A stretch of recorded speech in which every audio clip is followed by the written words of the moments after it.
Hi, అందరికీ నమస్తే. Welcome to Prajasarathi. ఒకప్పటి కాపు ఉద్యమ నేత ముద్రగడ పద్మనాభం వైసీపీతో కటీఫ్ అయిందా? ఆయన డిమాండ్స్ వైసీపీ ఓకే చెప్పలేదా? ఆయన డిమాండ్స్కి మా వల్ల కాదు బాబు అని చెప్పి జగన్మోహన్ రెడ్డి చేతులెత్తేశారా అని అంటే అవుననే అంటున్నాయి తాజా పరిస్థితులు. ఆయన స్ట్రైట్గా పాయింట్లోకి వచ్చేస్తున్నా. ఉభయ గోదావరి జిల్లాల్లో కాపు ఓట్లు ఎక్కువ ఉన్నమాట వాస్తవం. సో కాపుల మొత్తానికి ఒక ఉద్యమ నేతగా నేనున్నాను అని చెప్పి ఆయన ఒక ప్రపోజల్ జగన్ గారికి చెప్పారు. ఆ ప్రపోజల్ ఏంటంటే నాకు 2 చోట్ల ఎమ్మెల్యే సీట్లు కావాలని డిమాండ్ చేశారు. ఒకటి ఆయనకి, మరొకటి ఆయన కుమారుడు గిరిబాబుకి.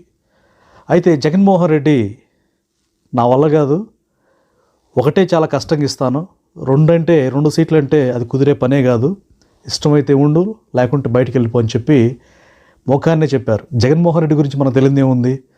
ఆయన ఏదైనా ఓపెన్గా చెప్పిస్తూ ఉంటారు.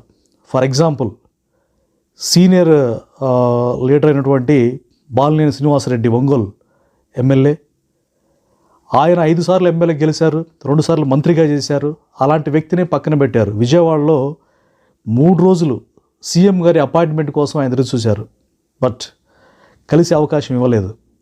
సో దీంతో ఆయన వెనుదిరిగి హైదరాబాద్ వెళ్ళిపోయారు.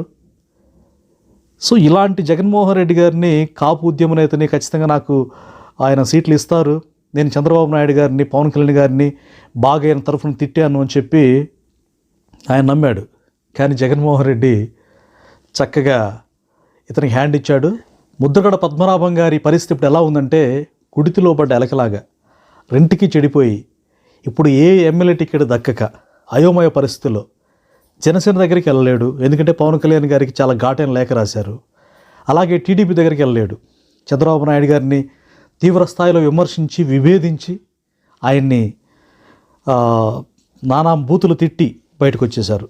సో ఇప్పుడు ఆయన గమ్యం ఏంటనేది ఎవరికి అర్థం కాని పరిస్థితి. అయితే ఆయన లోపల ఏమనుకుంటారంటే ఒకప్పుడు ఆయన కాపు ఉద్యమ నేత, నో డౌట్.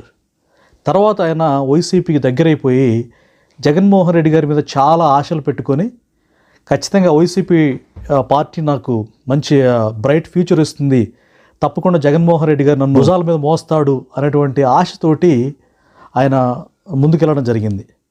సో ఎన్నికలు సమీపించిన వేళ పెద్ద పెద్ద నాయకులను సైతం, సీనియర్స్ సైతం పక్కన పెట్టేసి ఆయన రాజకీయంగా ముందుకెళ్తూ ఉన్నారు.